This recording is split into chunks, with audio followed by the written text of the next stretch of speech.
രാഹുൽ മാങ്കൂട്ടത്തിനെതിരെ പരാതി നൽകിയ യുവതിയെ സമൂഹമാധ്യമത്തിലൂടെ അപമാനിച്ചെന്ന കേസിൽ രാഹുൽ ഈശ്വറിന്റെ ജാമ്യഹർജിയിൽ ഇന്നും വാദം തുടരുന്നു. ഇരുവിഭാഗത്തിന്റെയും വാദം പൂർത്തിയാകാത്ത സാഹചര്യത്തിലാണ് തിരുവനന്തപുരം അഡീഷണൽ CJM കോടതി ഇന്നും വാദം കേൾക്കുന്നത്.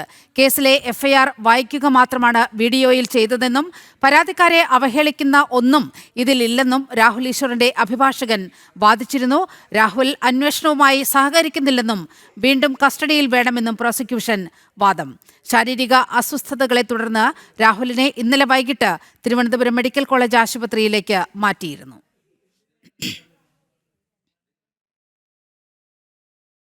രാഹുലിനെ അറസ്റ്റ് ചെയ്യരുതെന്ന ഹൈക്കോടതി നടപടിയിൽ ഒരു നീതീകരണവും കാണുന്നില്ലെന്ന് BJP മുൻ സംസ്ഥാന അധ്യക്ഷൻ K. സുരേന്ദ്രൻ.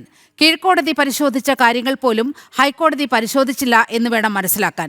കയ്യെത്തും ദൂരത്ത് രാഹുൽ ഉണ്ടായിട്ടും പോലീസ് അറസ്റ്റ് ചെയ്തില്ലെന്നും തെരഞ്ഞെടുപ്പ് കഴിയും വരെ അറസ്റ്റ് നീട്ടിക്കൊണ്ടുപോകുമെന്നും K. സുരേന്ദ്രൻ കോഴിക്കോട് കോർപ്പറേഷന്റെ NDA വികസന രേഖ പ്രകാശനം ചെയ്ത് സംസാരിക്കവേ ചൂണ്ടിക്കാട്ടി.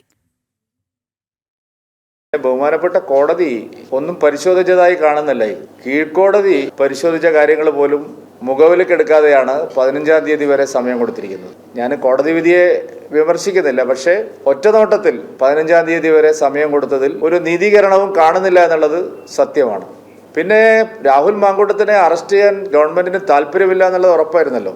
തദ്ദേശ തെരഞ്ഞെടുപ്പ് വരെ രാഹുൽ മാങ്കൂട്ടത്തിൻ്റെ അറസ്റ്റ് നീട്ടിക്കൊണ്ടുപോകാനുള്ള രാഷ്ട്രീയ തീരുമാനത്തിലുള്ള തിരിച്ചടിയാണ്. ഞങ്ങൾ ആദ്യമേ ഇത് ചൂണ്ടിക്കാണിച്ചതാണ്. കയ്യെത്തും ദൂരത്ത് മാങ്കൂട്ടം ഉണ്ടായിട്ടും അദ്ദേഹത്തെ അറസ്റ്റ് ചെയ്യാൻ പോലീസ് തയ്യാറായില്ല. ഈ ചർച്ച തെരഞ്ഞെടുപ്പ് വരെ നീട്ടിക്കൊണ്ടുപോകാൻ അവർ ആഗ്രഹിച്ചിരുന്നു. അതിനുള്ള തിരിച്ചടിയാണ് ഇപ്പോൾ ഉണ്ടായിരിക്കുന്നത്.